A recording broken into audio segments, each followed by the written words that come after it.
to get us started.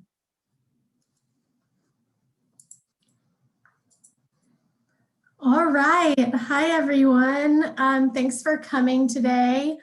I know that it's about to pop off in the fields for those of you who are looking to get some planting done. So I really appreciate you coming in on this beautiful day and taking a couple of hours to talk and to kind of explore your plans for this year through this webinar. So I'm just going to do a little introduction about myself, so you're not like, who the hell is this person? I haven't met some of you. What is she saying? Do I trust her? My name is Lauren Cox. As Ashley said, I run the Farm to Restaurant program, and I also am the organic procurement coordinator at Georgia Organics. Prior to working at Georgia Organics, I was a farmer. And so I farmed from 2011 to 2018. Started farming in 2011. I farmed at a couple of different farms. I put some information on this presentation right here so you can kind of digest what the very high level sales of the farms that I worked at looked like. They were all very different and had different personalities. So I just wanted to talk about that briefly. When I was at Burge, as you can see, it was a 16-acre farm, certified organic. I learned under Corey Mosser, who is a really big picture kind of guy. He had lots of ideas. We experimented a lot with what to grow in the fields, and some stuff worked and some stuff didn't. It was one of those farms. It was the farm that brought, for example, a pepper roaster to the farmer's market. And that was back in 2011. So that was an interesting farm to work at. From there, I ended up going to the Glover farm, which is in Douglasville. And both of these farms, or all three of these farms, sell to the Atlanta market, by the way. That farm was a little bit different. It was smaller. It did have existing infrastructure, and it was an incubator farm. So, you know, I started that farm with existing infrastructure, but really I had a couple, I had a handful of wedding money, and I started a CSA, and that was our seed money for building the farm. And within 2 years, we had a 60-member CSA, a weekly market, and we sold consistently every week to 4 restaurants. After that, I ended up going to Woodland Gardens, which is in Athens, Georgia, whole different beast of an operation. It had a lot of infrastructure and it had a lot of costs. It was 9 acres, and as you can see, they were making sizably more in gross sales than Burge on 16 acres. So as we talk about these markets and looking at our different revenue streams, Woodland Gardens was a very consistent market, and it was very stable, and it had been established back in 2003. So it meant we didn't take on a lot of new clients. The customers were really consistent. And we thought about things before we expanded. All right, next. So I'm just gonna go over the agenda briefly with y'all so you know where we're going today. We've gone over a couple of the things in the beginning. We're gonna do a little icebreaker so we can kind of loosen up and communicate, because we want there to be some activities in this. So if you could grab a pen and some paper for this presentation, that would be awesome. We're gonna go back to that ever so often throughout this webinar. I'm gonna talk about value propositions and some marketing stuff, some things to think about. We're gonna have an activity. We'll talk about your weekly flow. We'll have an activity, and then we'll talk about a business breakdown. And then we'll do an activity. And if you have questions in any of these activities, that's the time when you can unmute yourself and we can talk about it. All right. So the goal of this webinar is kind of, is long-term and short-term, right? So my goal for y'all is to get you thinking about growing your business thoughtfully. I want you guys to avoid growing something that doesn't have any place to go. So hopefully this will also confirm some of the things you already are thinking about in your head as you plan for the year ahead. I know last year was really hard to plan. Well, you planned and then it all got thrown out the window.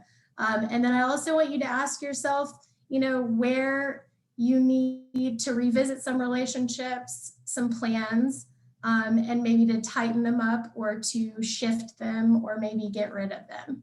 So those are the short-term and long-term goals, and these things you should be thinking about with your farm business, all the time. So, all right. So we're gonna do an icebreaker. I want everybody to take out a pen and pencil, and not a pen and pencil actually. Can everybody see the chat option? I can't see y'all, so maybe hands up or yeah. Cool. Awesome. Okay, cool. So what I want y'all to do is take a minute. I want you to take 1 minute to think of answering one of these 3 questions. What is a strategy you found helpful in managing your farm system or different relationships? What is an issue or challenge you found in managing your farm system or with different clients? And what is something you might be curious to explore in this webinar? I want you to take 1 minute to think about which of these you want to answer. I want you to type it in the chat box, but I don't want you to press send. So think about it, and then I'll tell you when to press send, okay? So I'm gonna give you a minute. All right.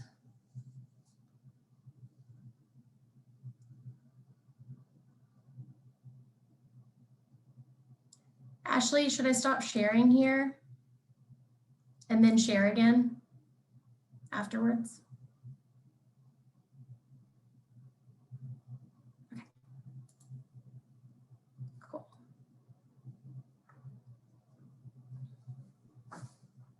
All right, so don't press send yet.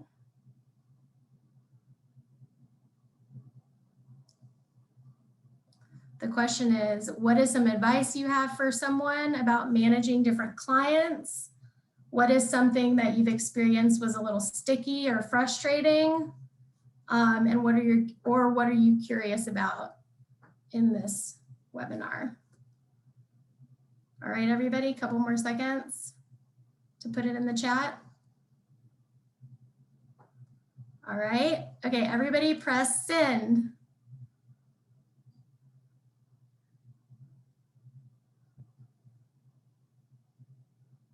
Cool. All right, you can keep push and send if you want. All right, so now what I'm gonna do is I'm gonna give you all a minute and a half, more or less, to look at everybody's answers. And then I'm gonna call on somebody, whoever raises their hand, if they want to share if there was something that surprised you about people's answers, if there was a theme you noticed, or something that you or something you just want to dig into. So I'm gonna reset, I'm gonna start it, minute and a half to just read the answers. Thanks, everyone.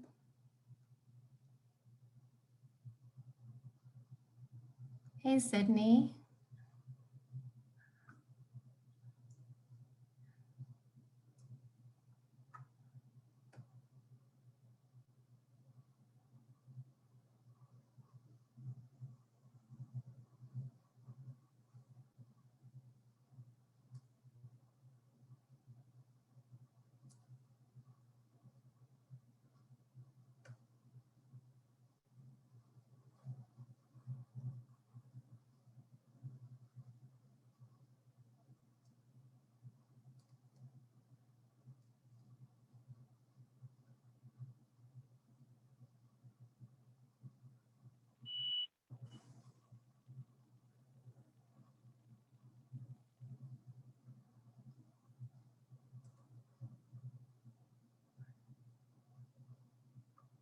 All right, y'all. Does anybody want to comment on anything they read?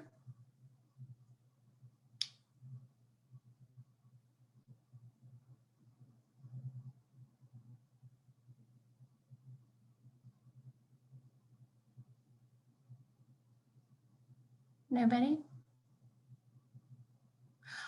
I noticed that a lot of people are dealing with multiple customers. So,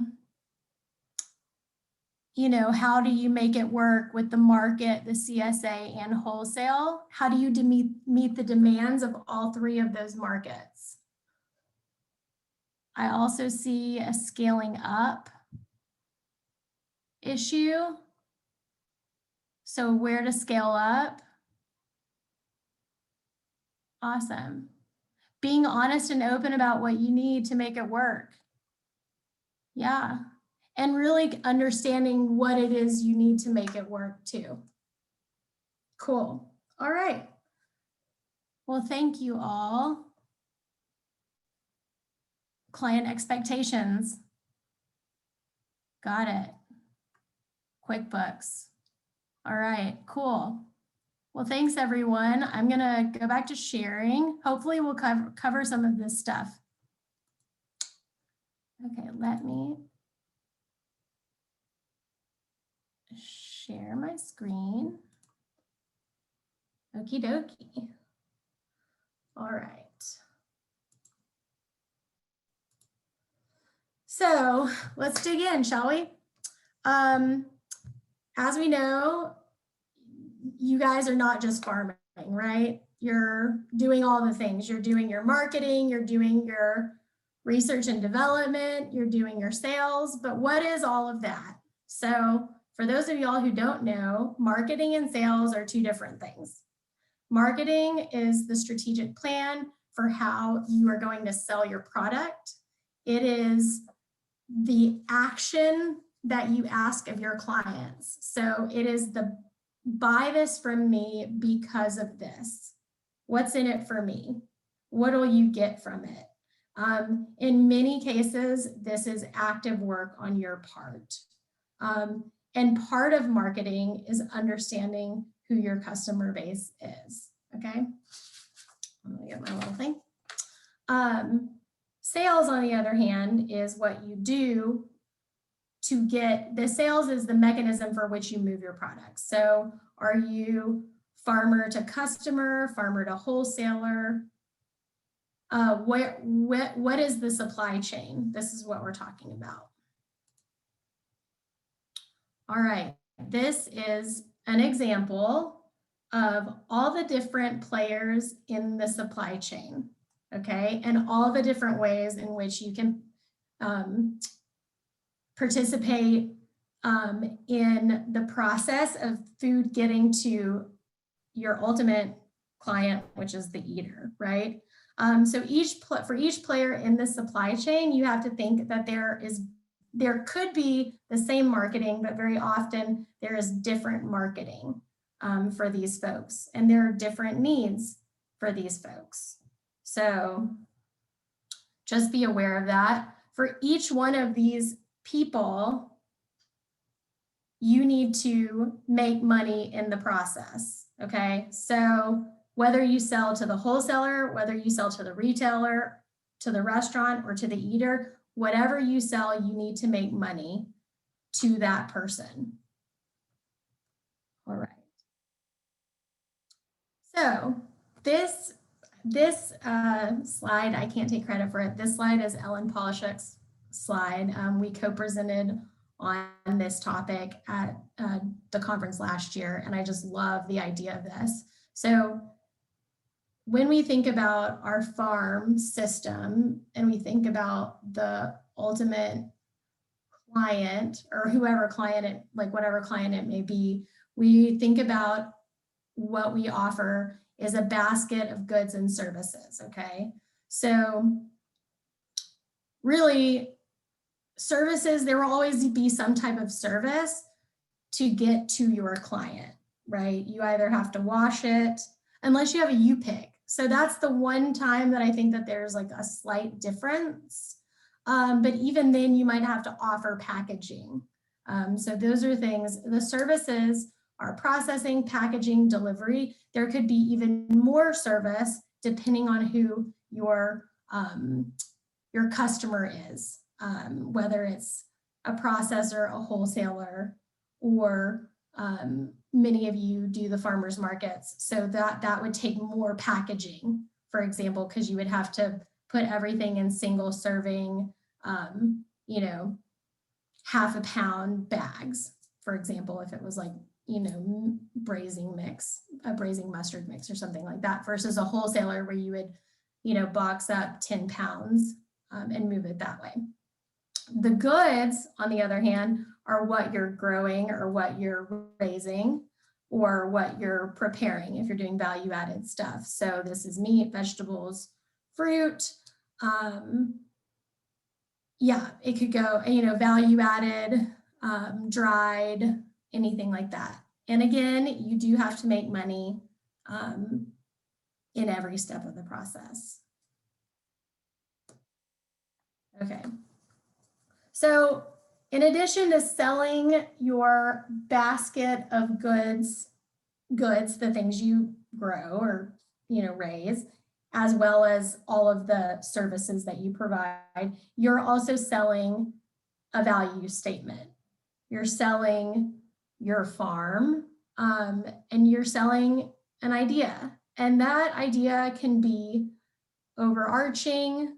It can be across all of your different customer bases, or it can change with your customers, right? So the restaurants are going to want something maybe a little different than the direct retail customer. Maybe the retail customer, what their value in you is also getting to talk to you and getting to socialize with you at the farmer's market, right? Maybe a restaurant doesn't really want to talk to you. They just want a system where they don't have to communicate a lot, but they know you're responsive and that it goes like clockwork. So I also want to point out that this all can change over time, right? We're always re-navigating what our different customers want. So that's something that you always need to kind of consider.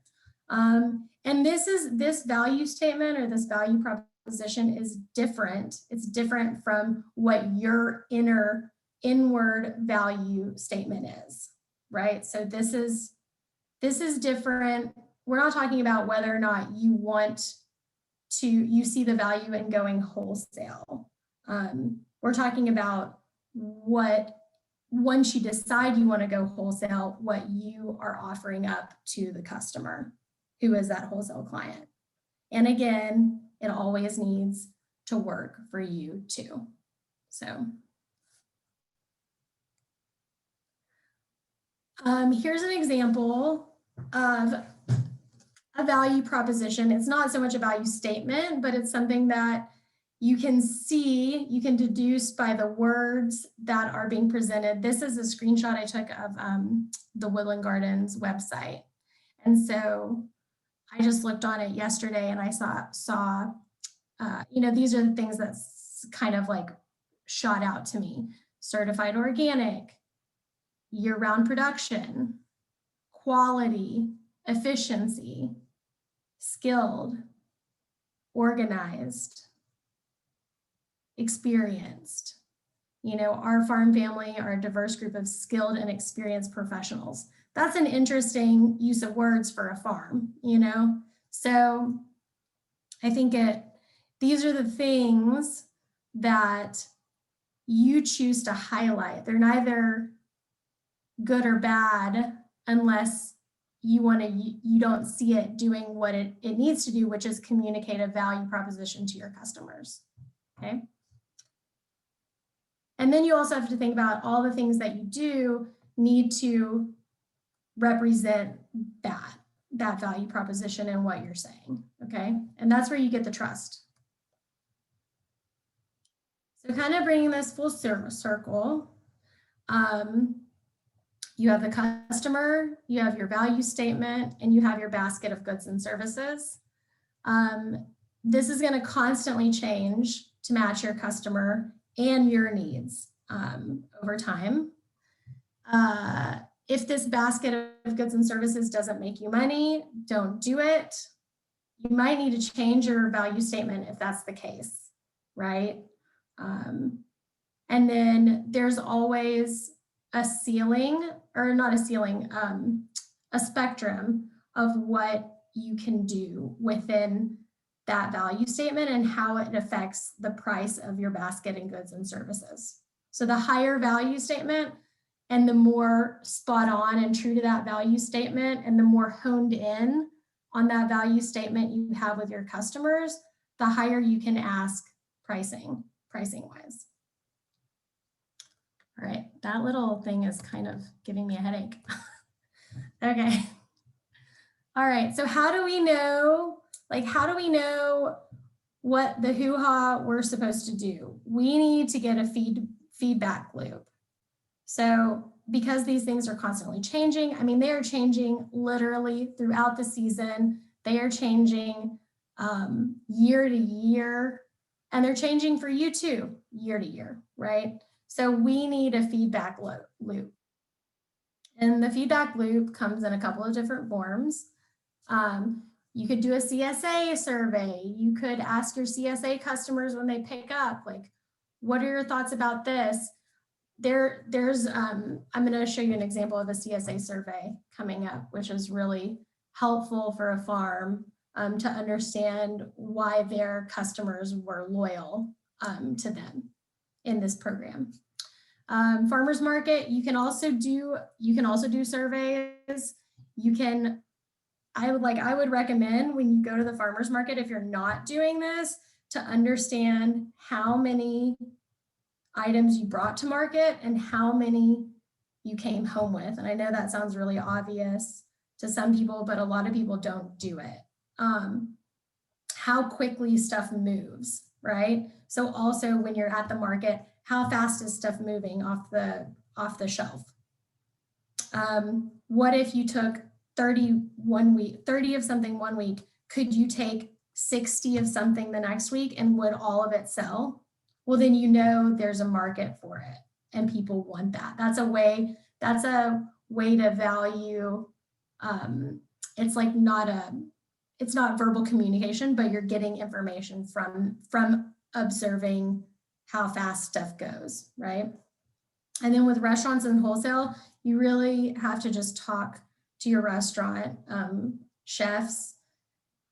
One thing that I always learned or always think about, and I learned in the restaurant industry when I was working there, is that people will not tell you if they have an issue. They will just stop buying from you because people like to avoid confrontation or uneasiness. So, as long as you keep asking, what it communicates is you want a feedback loop and you want to understand how you can get better.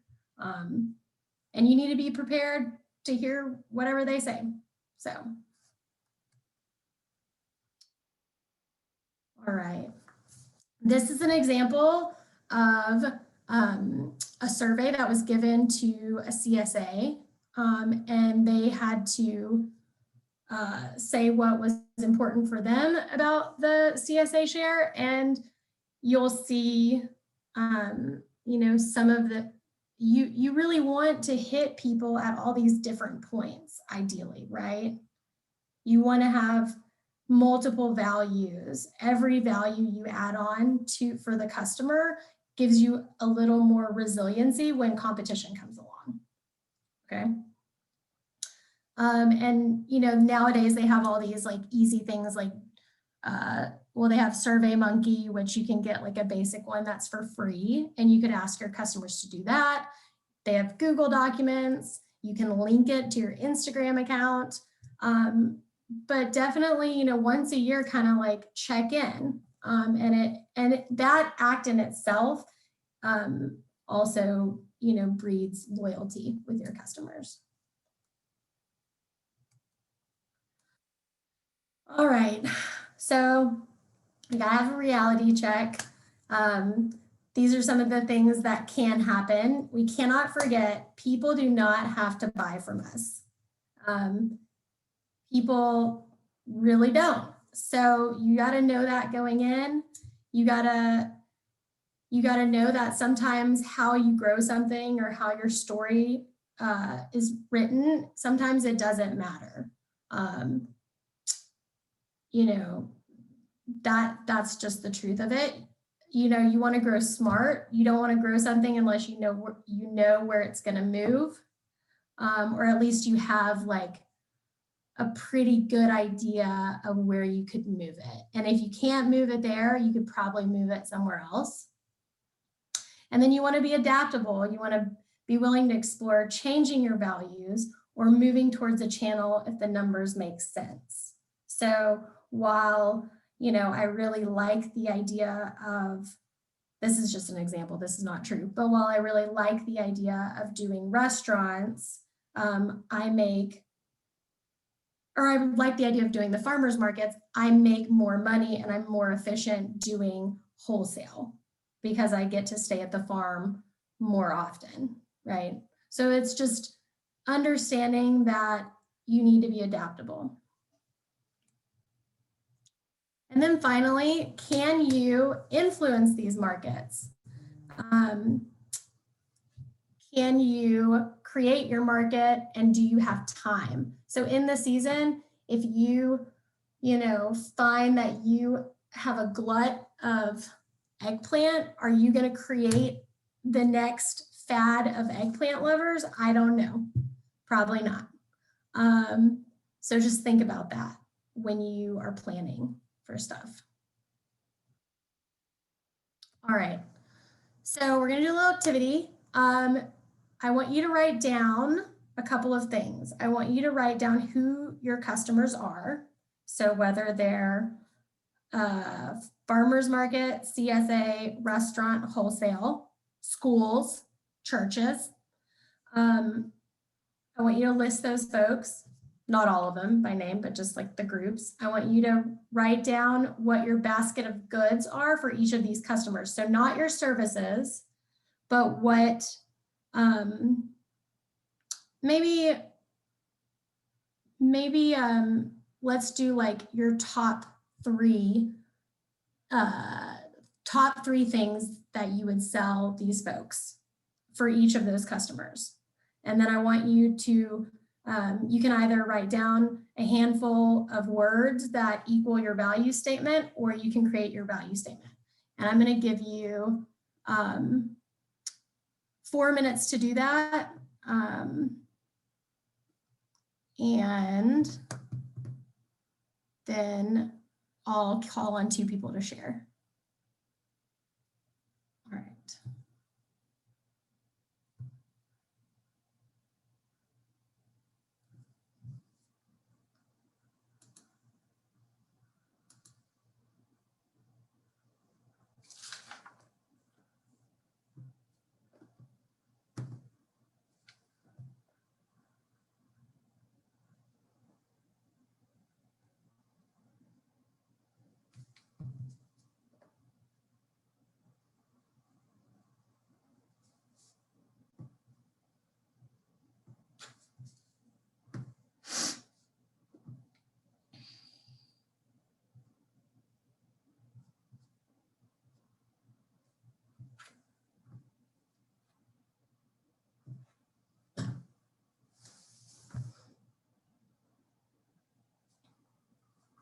Yes, I will. Hold on 1 second.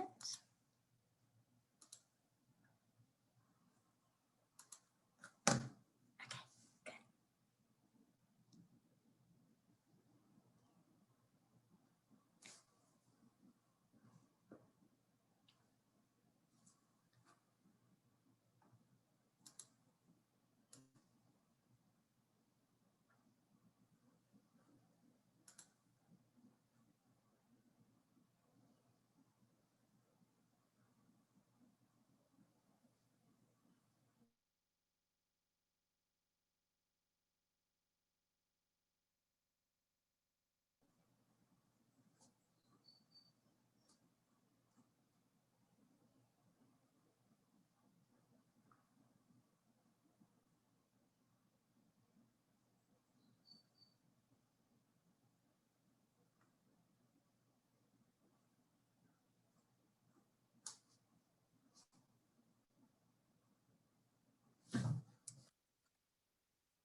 think we might have lost Lauren in the midst of her trying to share her screen.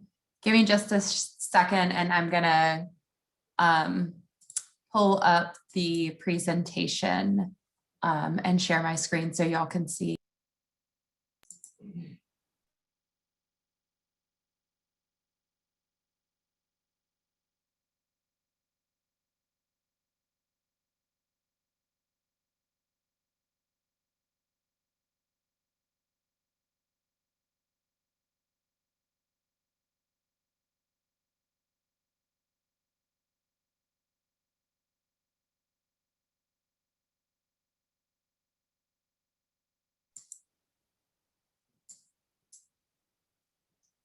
All right, y'all should be able to see my screen. I see Howard nodding. And here is the activity. If y'all want to just hang tight while we get Lauren back on the call. Thanks.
All right, y'all, thanks for your patience. I think we have Lauren back in.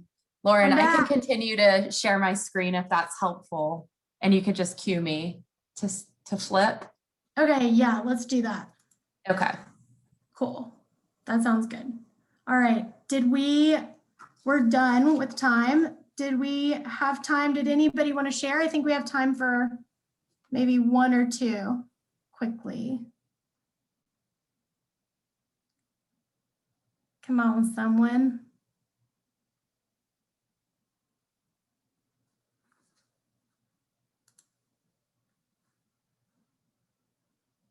No.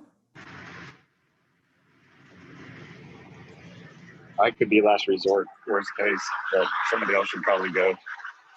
Okay. Go ahead, Howard. All right. We sell to farmers markets, wholesalers, restaurants, and some CSAs.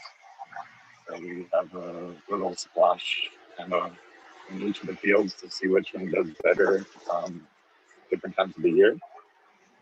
And we do try to get feedback. Sometimes we don't hear it from them. Sometimes we find out, like you said, that they just don't buy again or that they're really excited. So there's no rhyme or reason for the feedback that we get, which we're trying to figure out a better way to get that feedback. We just do mushrooms at this time. We don't have any added extra value items. We're just selling mushrooms. And what was your last piece? What's your value statement? Values. Mm-hmm. We pretty much kind of say that we're diversity, inclusion. They're more than words for us. To be engaged, you must feel included and valued. Creating an environment for everyone from any background can do their best work is the right thing to do. We focus on our employees, the communities we serve, and our customers and our suppliers. Cool. That's awesome. So that's something we didn't talk about. We talked that Howard and LJ Mushrooms has their value, one of their value statements is their employees. So investment in employees. And that I think is important for some folks to hear too. Cool, thanks. Yeah, you're welcome. Yeah, employees is really big to us because, you know, there's a lot to harvest in the field. So we just need to make sure that everybody cares so that they put the nice, healthy, fresh vegetables into the box, and that we don't have to check everyone. So it's very important for us to create that culture. Yeah. Cool. All right. And now you're certified organic. So that's another. Yes. thing. Excited about that. Cool. All right. Well, hopefully the next, I want us to like, even if you're not presenting, I hope you're writing this stuff down. All right, Ashley, can we go to the next slide? Okay. So we're going to talk about the weekly flow. What time do we have? 4:50. Okay.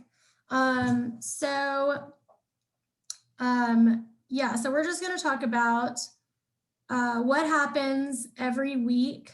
I want us to explore that because we know it looks like people are all managing multiple customers, and we have a lot going on. So let's see if our time and weekly flow accounts for all of those sales we're making. All right, let's go to the next one.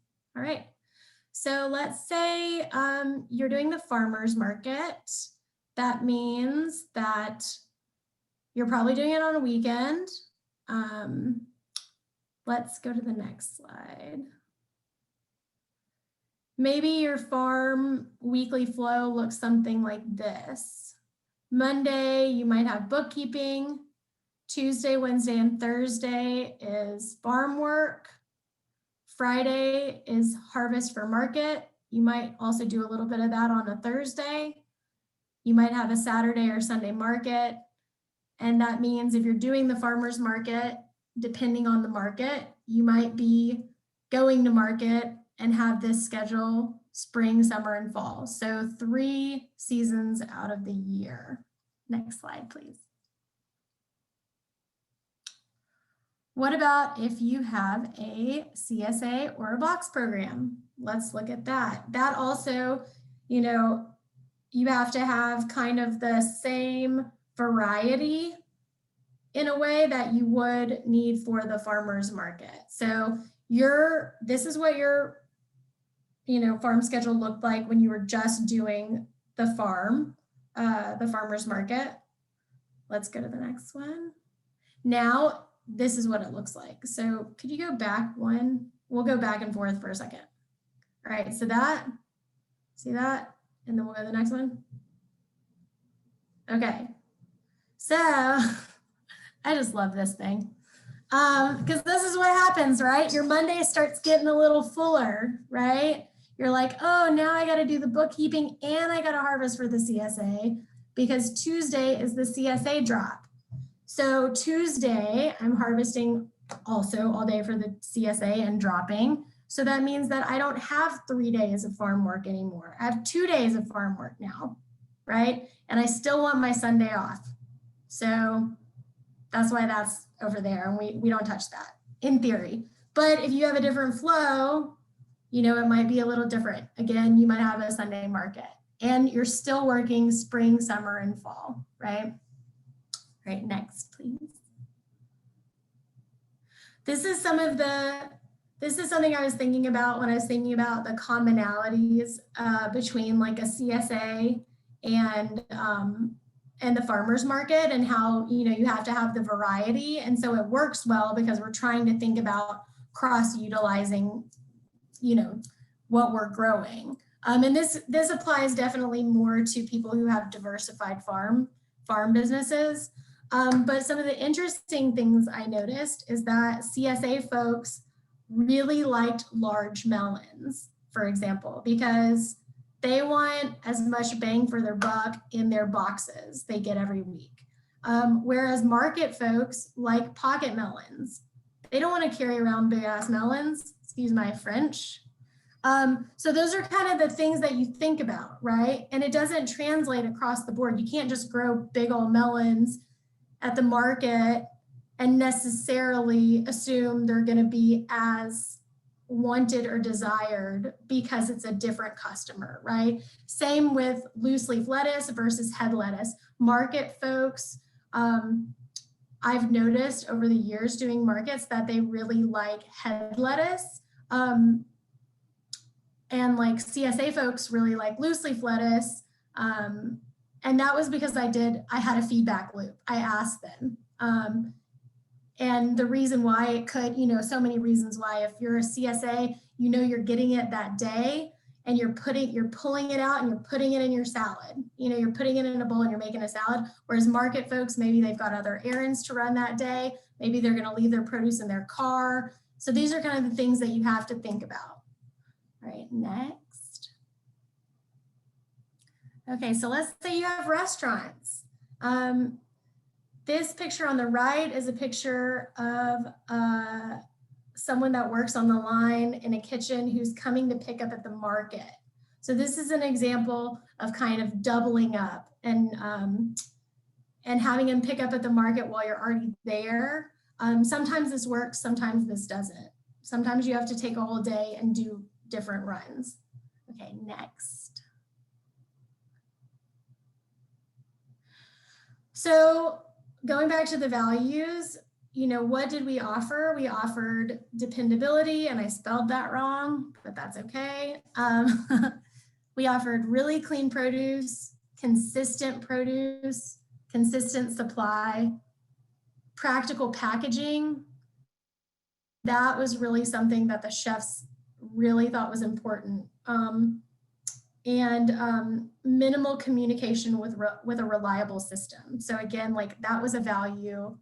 Some of these values translate, well, the top 4 values really translate across to CSAs and farmers markets, but the last 2 were very specific to the restaurant clients. All right, next, please, thank you.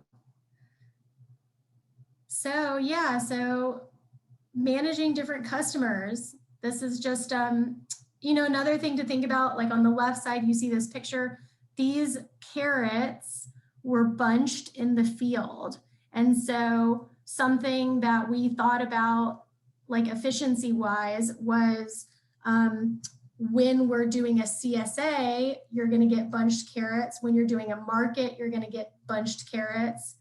And so if we don't totally know where everything's going, why not make it the same for everything? So we would harvest carrots, we'd put them in bunches, we'd take them in the walk-in cooler, and if I happen to sell like 3 cases to restaurants, they get 3 cases of bunched carrots. Ultimately, it was actually really practical because they could cut below the rubber band and they would have already taken off all the greens. So you're just thinking about ways to also make it easy across all the different customers, right? And that depends on what the customer wants. Okay, next, thanks. All right, so okay, here we go. So this is with the CSA and the farmer's market, right? So we have the Tuesday drop. This, you also have to think about this too. It's great that you're offloading some product in the middle of the week, right? Okay, so this is with those 2, and then let's go to the next one. Wow. Okay, so we took on restaurants now. So what does that look like? It looks like Monday is still a big day. Tuesday just became a lot bigger day, a lot busier day. We're still doing the CSA drop. Now you're delivering to restaurants. And then on Wednesday, you're doing a restaurant drop. So what this means is 2 things. Either you don't have a day of work, you're missing a day of work, or you have employees that can be on the farm working while you're not there, or someone's delivering for you. So these are the kind of things we think about. Also, like now you're working spring, summer, fall, winter. So do you want to work that long? these are the kind of things that you need to think about when you think about your weekly flow, and specifically when you think about whether you want to take on a new farmer's market, whether you want to commit to another CSA drop. And chances are, if you don't have a drop in the middle of the week, you might be wasting something. And if you have too many things going on throughout the week, you might not be getting everything done on the farm that you want to get done.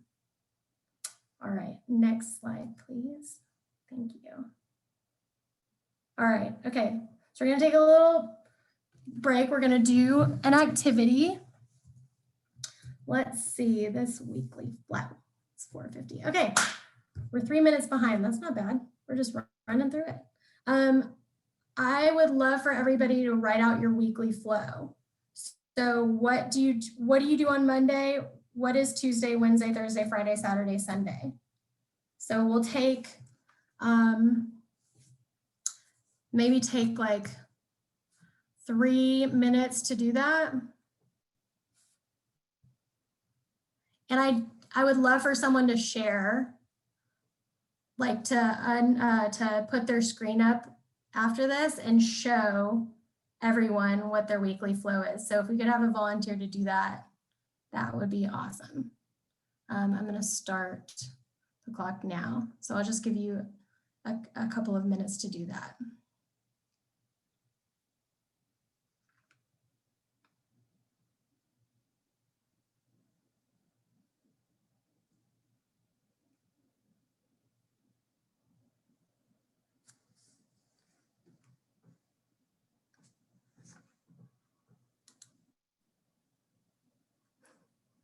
That's okay, Wendy.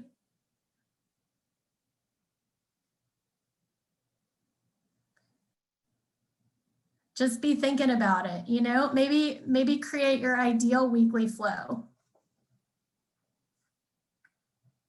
You've got a clean slate, so that's good.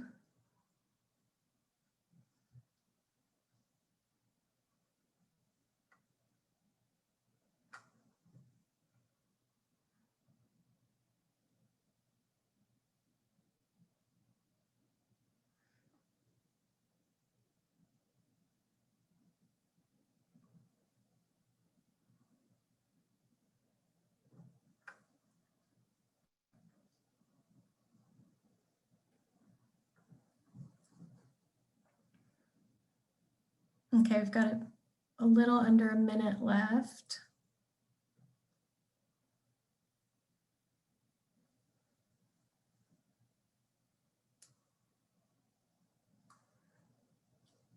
And as you make these like weekly flow, I want you to ask yourself what you notice about it.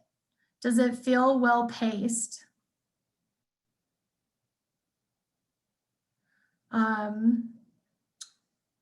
Is it heavier on one end or lighter on another?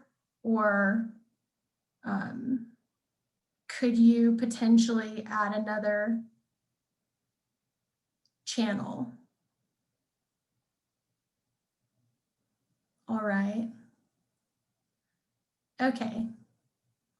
So I'm going to stop. Would someone be willing to share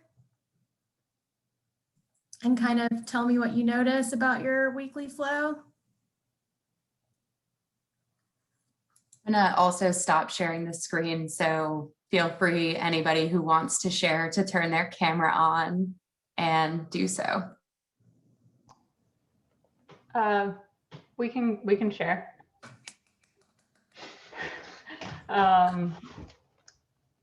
I don't know if you can read that at all. On Monday, we harvest for our CSA, and typically in the summer, we harvest every Monday, Wednesday, Friday, just so that tomatoes stay fresh, cucumbers, squash, beans, okra, so nothing gets huge. And that takes our morning. But the rest of the year, if those things aren't available, we don't have to harvest on Wednesday necessarily. But Monday we harvest for our CSA and then pack for it. And then the afternoon we do farm work, the other things. Tuesdays are delivery and for the morning, and that only takes one of us, and sometimes we pay someone to do it. But that leaves someone here all day for farm work. Wednesday, we do our like midweek harvest, generally just in the morning. We have an online market that's pretty small, but the things we sell on it would already be harvested. So it doesn't take too much extra work. And that takes the morning, and the afternoons, you know, weeding, seeding, etc. Thursday's pretty open. Now that we've dropped, we used to do our CSA drops 2 days a week, but we've consolidated it. That's great. That's awesome. Yeah, I mean, it was mostly just like, since we deliver, people, like neighbors were getting them on separate days. And it's like, that's silly. I'm not going to drive past your house if I'm already going to drop it off like 2 days from now. And then Fridays generally market harvest and just getting ready. And then Saturday market, and then Sunday is our day off, but not really. The goal is a day off. It's like a half day.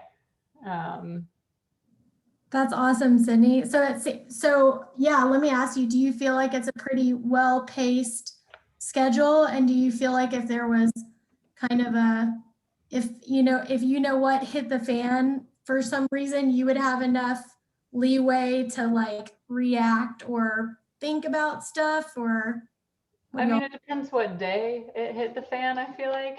I feel like it's constantly been hitting the fan and we've been able to adapt. So yeah, I mean, so like, let's say if one of our vehicles didn't start for a delivery day, that would be very annoying, but we would figure it out. yeah. I think that's like worst case scenario is one of our janky vehicles not working. yeah. But anything on the farm, like, you know, we can pull a slightly longer day if something happens midday. But since there's two of us, like, typically I do most of the harvest and he can do, like, we've got some big projects going on. So one person can handle that, and it might mean pulling someone from their projects, but Yeah. And that's a wintertime thing, like during the summer for sure. projects. So But it's often, but Yeah. But I feel like mostly, yeah, we can handle it if the fan gets hit. So when you stopped doing those 2 different drop-off days, did your CSA folks, like, did they, you know? Well, this is our first week. So yeah, we'll see. actually this is the last week of doing TBD. Friday. Yeah, so they seem chill about it. They can still pick up at market if they like absolutely have to have it on Saturday. But I mean, Yeah. honestly, like it makes sense. Yeah. Well, that's really great. Yeah, that's good to hear. And you know, if you get like that feedback loop, maybe it doesn't matter to them. So, you know, It seems like the subscriptions are still staying the same, and like they've had warning, and they get an email every delivery. They get a little like newsletter or whatever, and every time I'm like, please let me know because we can change our plan. Just like, you tell me what works, and everyone that responds is affirmative. So yeah, cool. We'll see. Awesome. Thanks for sharing. Yeah. So yeah, that's great. That's like another good example of kind of like, you want it to ebb and flow. You don't want it to be fully packed tight.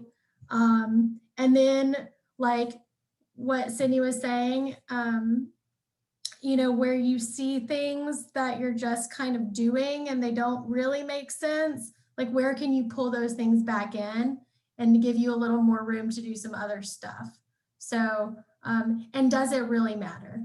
You know, TBD, maybe not. maybe it doesn't matter. Cool. Thank you. All right, Ashley, will you present? And thanks, Yvette, for sharing as well.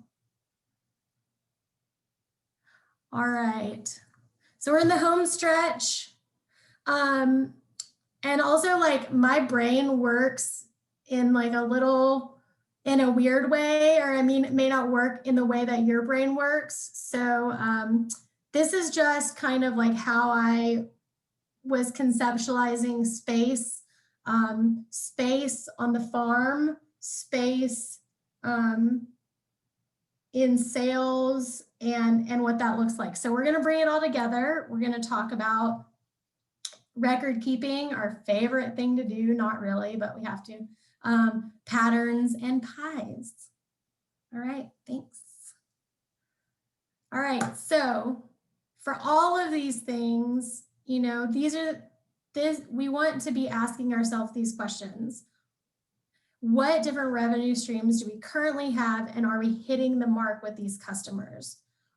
Do we know what they value? Are we projecting values on them that they don't really have? You know, we really need to understand our customers in this way. We also need to know what some of our top sellers are. We need to think about if you can make money growing them. You know, it's not, those things don't necessarily correlate. It's not a given. So maybe your top seller of something is something that doesn't make you money. And that's okay, as long as you know that. And it's like a loss leader to get someone, to get more business from someone else. And then where do these profitable products overlap? So next. This is my pitch for QuickBooks. And it really helps to know the numbers of what you're selling. So QuickBooks is great. You can run reports. This is a screenshot of a QuickBooks that we did for, I did for Woodland Gardens. You can understand from this how many times CSA members got a bunch of arugula there at the top, 213 times. You can tell that at the farmer's market, we sold 2,433 bunches of arugula. You can tell that we sold, you know, so basically it's just, and then wholesale you can see. So knowing your numbers really, and doing, what is it called? An enterprise budget. Oh my gosh. Knowing your labor. We're not going to get into that today because that is like a whole nother can of worms, but really understanding your costs will help you understand if you should be growing this stuff. So next, please. And then this is kind of the math I like to do for people who aren't math people. This is, you know, farming is in many ways like instinctual too, and like understanding your markets, right? So this is just an example. The top sellers for your CSA, of course, obviously this is asking the customers what they like, right? Top sellers for the farmer's market, I get that by observing every week what flies off the shelf. Top sellers for restaurants, if they order it, they like it. Same thing, it goes really fast. And so where do those products overlap? You want to be able to know that if you can't sell it in one place, you can at least sell it in one other place. Maybe it doesn't sell to all three of those places, but you want, you know, a safety blanket. So thinking about it like that. So planning is important.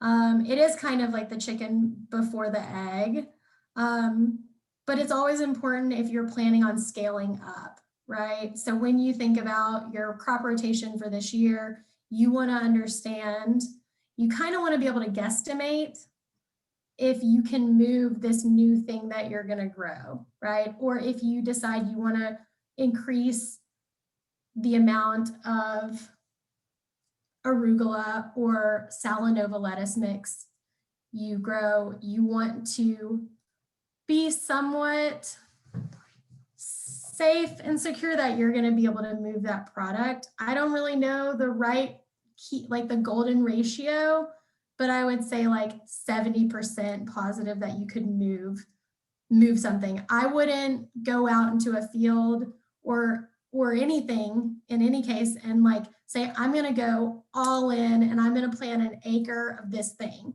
without really thinking about where it's going to go and if it can go to 2 places or 3 places. All right, next, Ashley. Okay, so this is an example of my record keeping book. This is my notebook. And y'all, notebooks are so important. If you don't do a walk around, I would encourage you to do a walk around. One of our main jobs as farmers is to also be observers.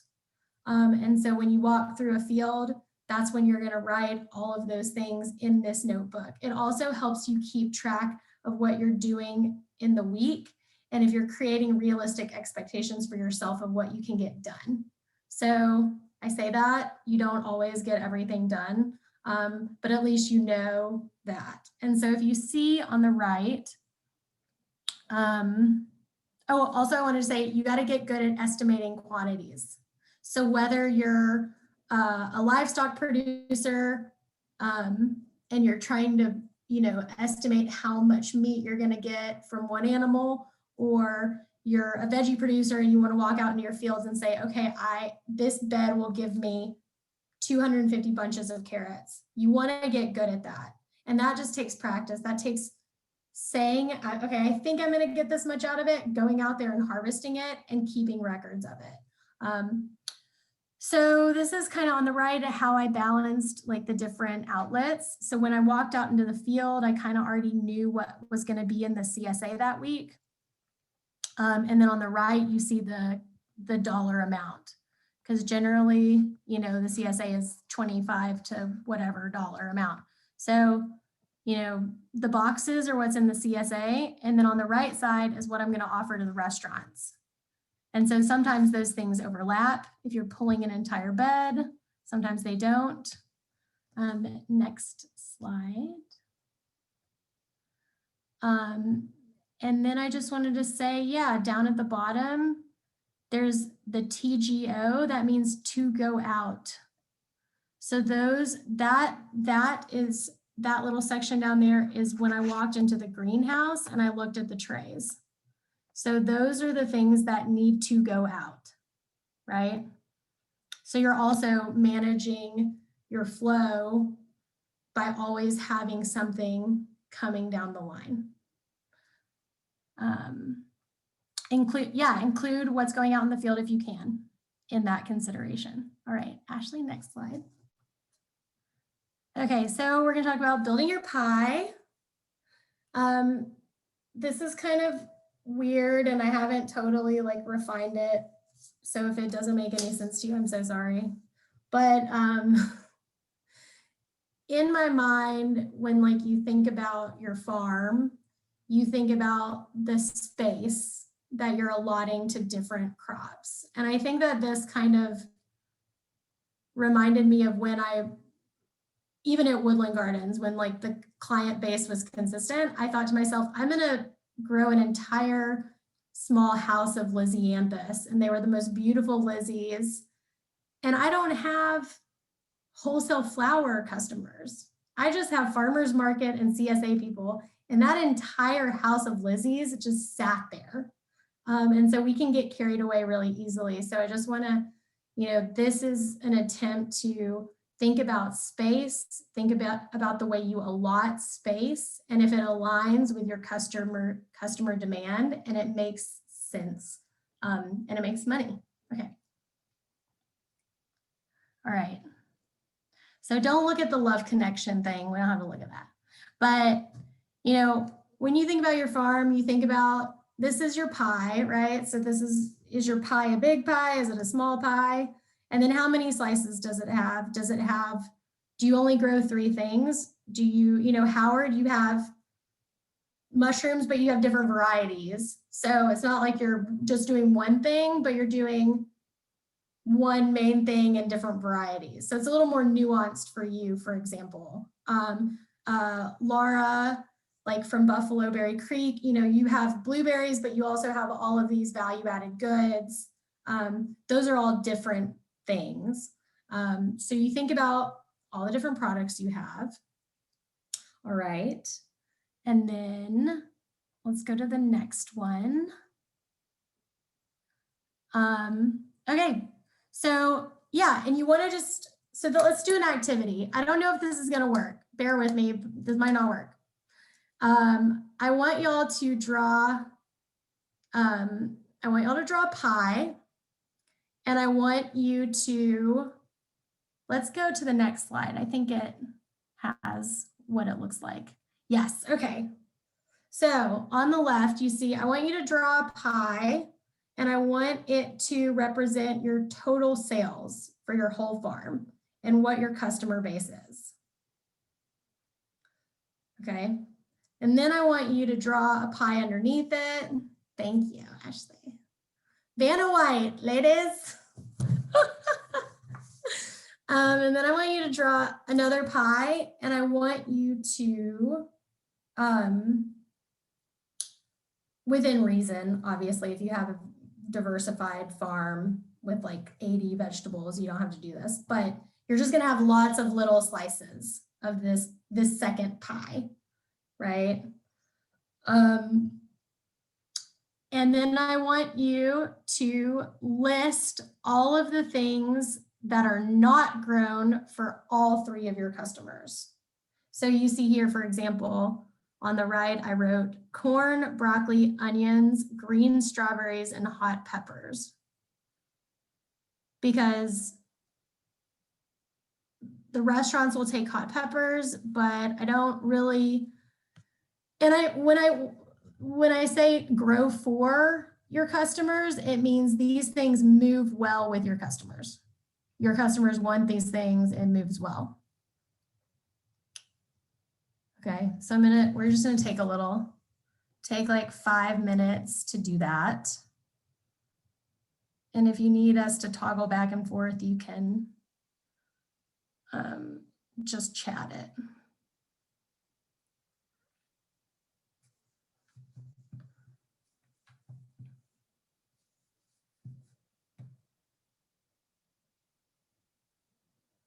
So doing the pie stuff might be pretty easy, but then going through and thinking in your head, like, what are the things that I don't, maybe it goes to the CSA and the farmer's market, but it wouldn't be for a restaurant because it doesn't make sense monetarily, right?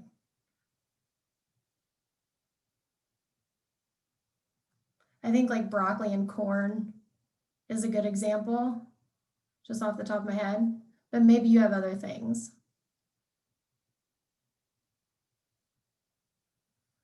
We're going to take a little time to do that.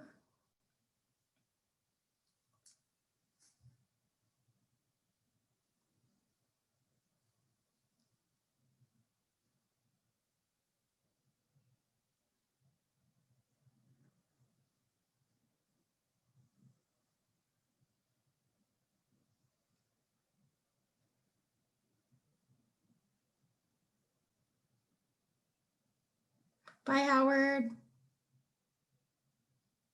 He's dropping. All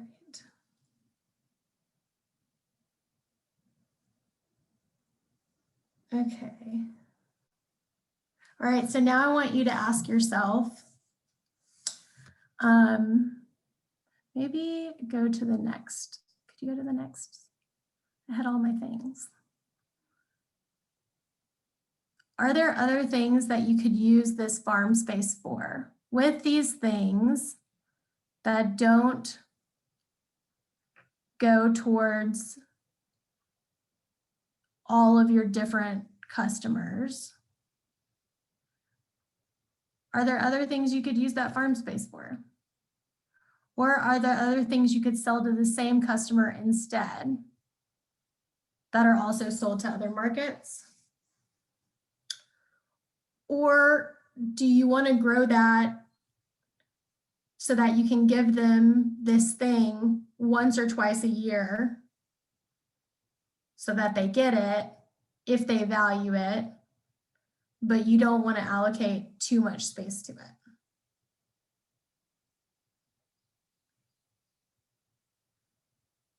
All right. Does anybody want to share? Is there anything that you're kind of thinking about that you might have a question about? And then also, yeah, if y'all want to ask any other questions, feel free to do that.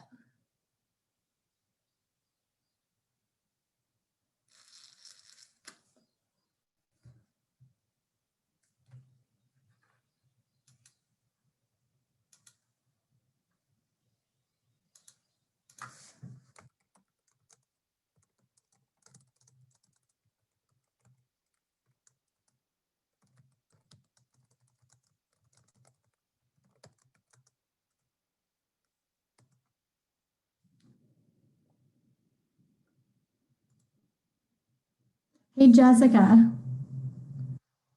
from Row by Row, what do you, hey, I'm gonna call on you, because I think that your systems are pretty tight. Is there something that you have like thought about and been like, I don't know if I'm allocating space right for this, or? Yeah, and we actually have an interesting take on that.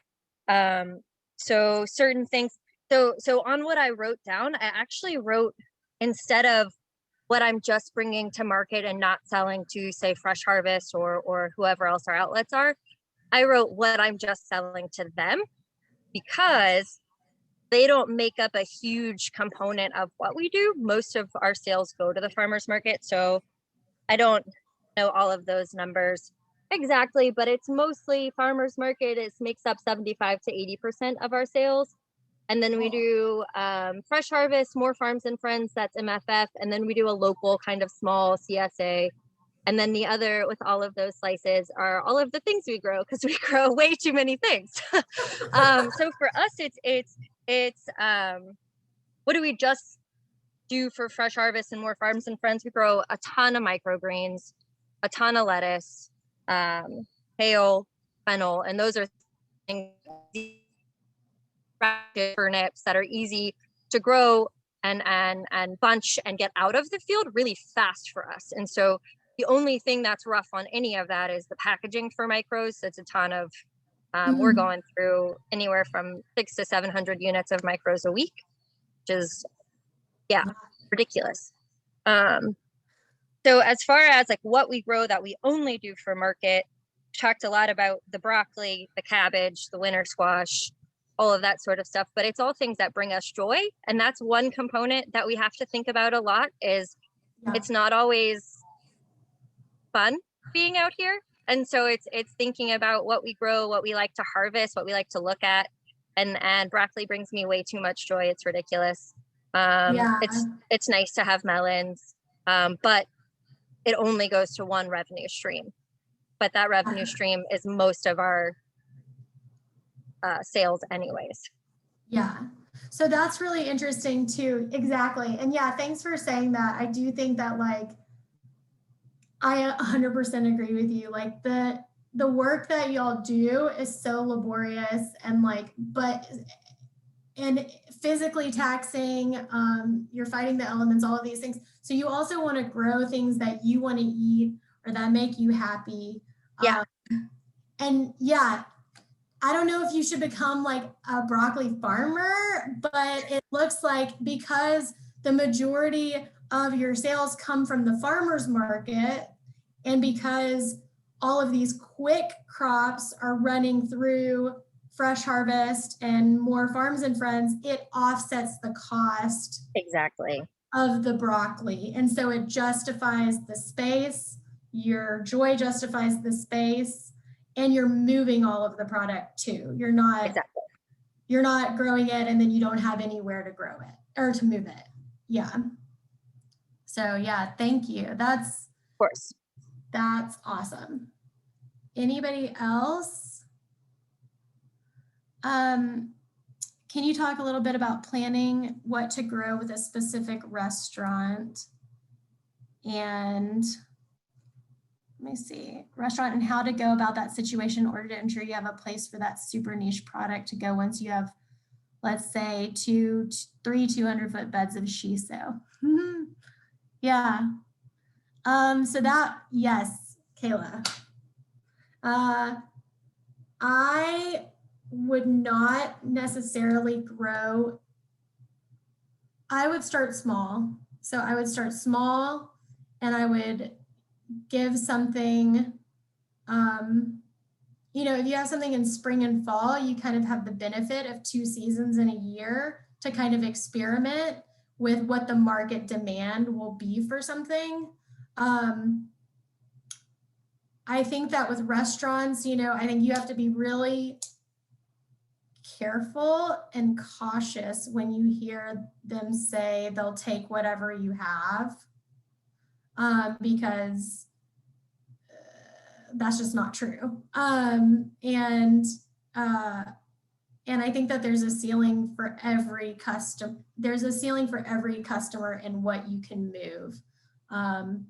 Whether you can get to that ceiling or you go beyond it and what you grow is a different matter. So I would say for people who are trying to figure out if they want to grow something, I would say take the time to start small, experiment with it, and then also use that as an opportunity to kind of understand what your labor is around it.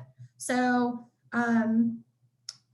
like how often did you weed this like 50-foot bed of this, and like how often did you go back to that bed, or how often did you go back to those animals, or how often did you go back to that flower, and try to understand your labor behind it. And because you're not breaking off too big of a chunk of something, you can really try to analyze where you're making money on it, or whether or not you're making money on it, or breaking even, or hopefully not losing money on it.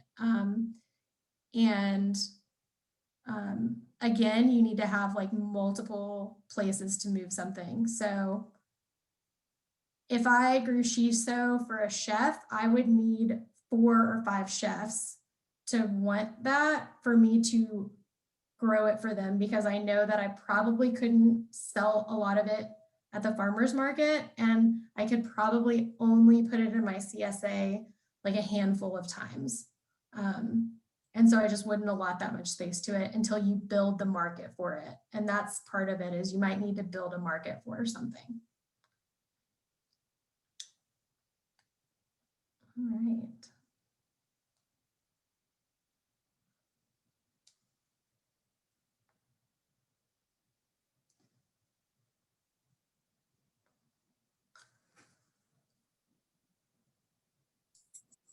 Does anybody else have any questions in the last couple of minutes? Y'all feel free to turn your camera on and unmute yourself if you do have a question, or you can put it in the chat.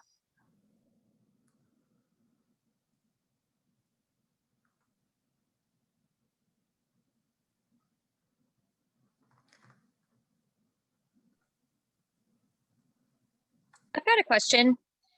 At one point, you talked about in the restaurant slides for value, said something that you said practical packaging, and then communication with reliable system, which is something you kept bringing up.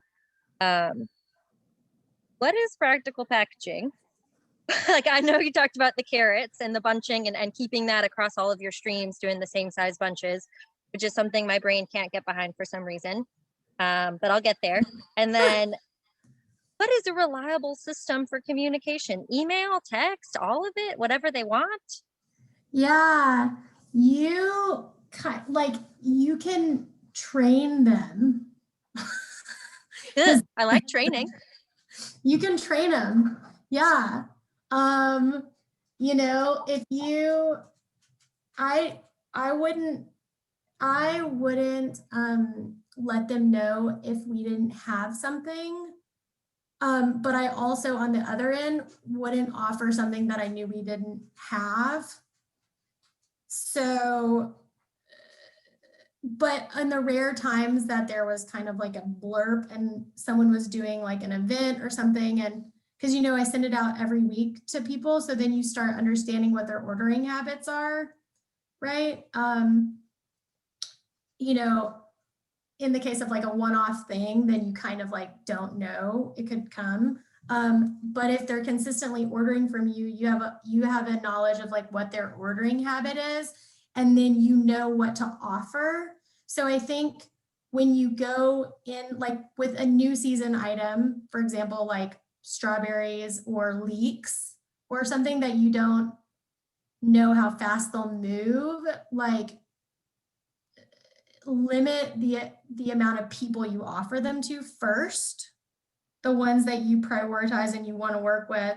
And then, you know, maybe the next week, once you understand what those people are going to order, or maybe give it 2 weeks, say like, you know, the first week, each chef orders 2 cases, right? So then the next week, are they all ordering 2 cases again? They'll probably order 2 cases again. So then you can kind of add on more people that you don't know their habits. And what that does is it limits, if you do it like that, you limit the back and forth that you need to talk to them because they're always in the kitchen or doing other things. So the availability list goes out, they tell me what they want. If we're low on something, I'll distribute it evenly across everybody. So everybody will get a little bit, and then it might hold them over until the next week. The only time I would call them would be to be like, oh, I totally messed up on my counts. Yeah. And then the practical packaging too, I wanted to say that like having all of the stuff facing the same way is like always good.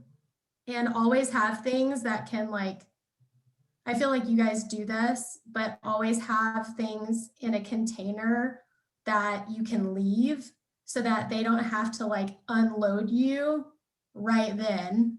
If you're at a restaurant and they're prepping, they don't want to like stop what they're doing to come like put all of this stuff in a thing to give you this thing back and whatever. So Thank you. thanks.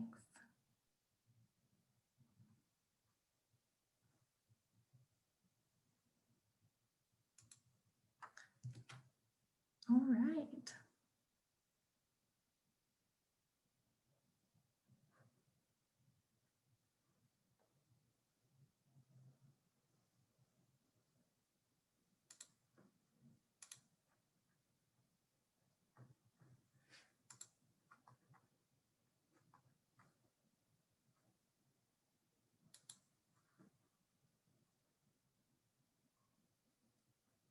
All right, y'all.